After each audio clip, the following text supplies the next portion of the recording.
তারা ধরেই নিয়েছে বিএনপি আগামীতে ক্ষমতায় আসবে। তারেক রহমানকে উদ্দেশ্য করে বলছে হাসিনা গেছে যেই পথে তারাই যাবে সেই পথে। গণতন্ত্রকে প্রতিষ্ঠা করার জন্য একটা সুবর্ণ সুযোগ, এই সুযোগ নষ্ট করার জন্য আজকে সরকারের মধ্যে, সরকারের বাইরে, বিএনপির বাইরে বেশ কিছু ষড়যন্ত্র আজকে হচ্ছে, আমরা দেখতে পাচ্ছি।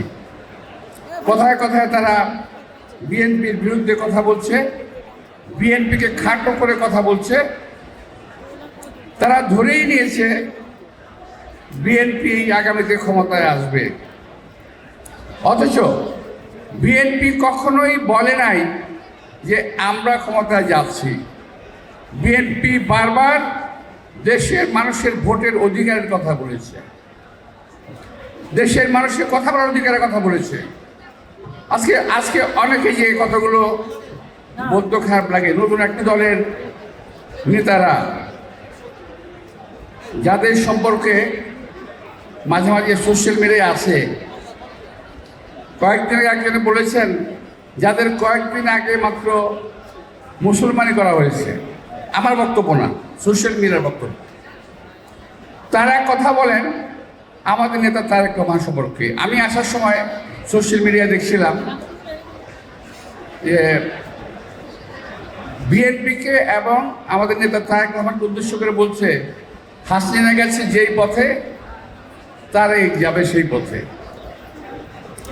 এটা কোনো রাজনৈতিক স্লোগান নয়, দেশকে সুসংগঠিত রাখার স্লোগান নয়, এটা গণতান্ত্রিক ঐক্যকে বজায় রাখার স্লোগান নয়।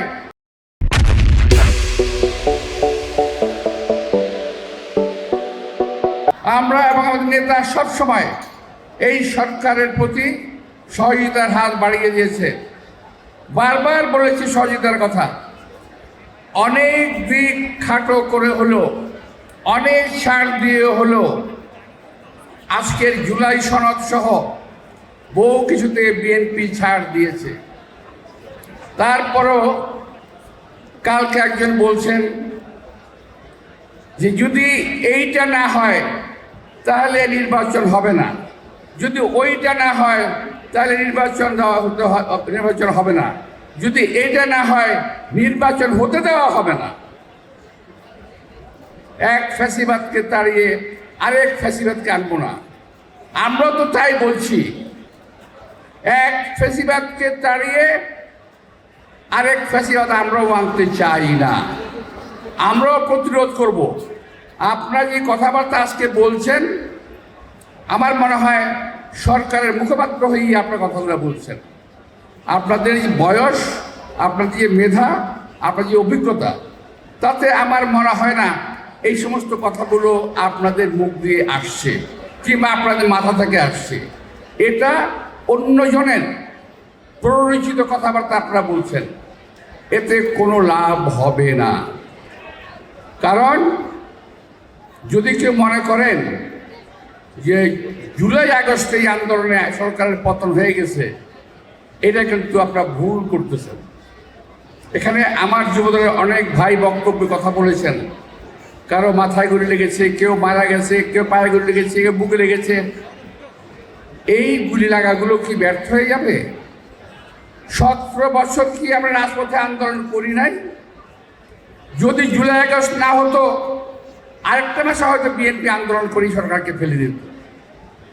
আমি একটি কথা বলতে চাই, অনেকে গ্রহণ করতে পারেন, নাও করতে পারেন। সম্ভবত 28শে অক্টোবর, সম্ভবত আমাদের একটা মহাসমাবেশ ছিল 23 সালের 28শে অক্টোবর, সম্ভবত আমার ভুল না হলে। সেই মহাসমাবেশে সরকারের পতন হয়ে যাওয়ার কথা ছিল, চক্রান্তের কারণে সেদিন সেটা হয়নি। সেই দিন যে জনসমাবেশ হয়েছিল, ওই সমাবেশ থেকে যদি ঘোষণা দেওয়া সম্ভব হতো তাহলে এই সরকার থাকে না। ওই দিন যেভাবে গুলি করেছিল বিএনপির মিছিলের উপরে, মিটিংয়ের উপরে, বিএনপি নেতা কর্মীরা আহত হয়েছিল, এটা ভাষায় প্রকাশ করা যাবে না। মঞ্চে আমরা অনেকেই ছিলাম, এখানে যারা উপস্থিত আছেন অনেকেই মঞ্চে ছিল, গুলির তোড়ে এবং গ্যাসের মুখে আমরা টিকে থাকতে পারি নাই। কিন্তু শেষ পর্যন্ত আমি এবং আমাদের সেক্রেটারি ফখরুল ইসলাম আলমগীর মঞ্চেই ছিলাম। কিন্তু কেন? এই আন্দোলন তো ছিল এই সরকারের বিরুদ্ধে। কি বৃষ্টি হতো নাকি? এই আন্দোলন ছিল সরকারের বিরুদ্ধে, গণতন্ত্রের পক্ষে, বাক স্বাধীনতার পক্ষে আমরা আন্দোলন করেছি। আমি আরেকবার বলতে বলেছিলাম যে আমরা 17 বছর পরিশ্রম করে গাছে পানি দিলাম, আপনারা ফলটা খেলেন।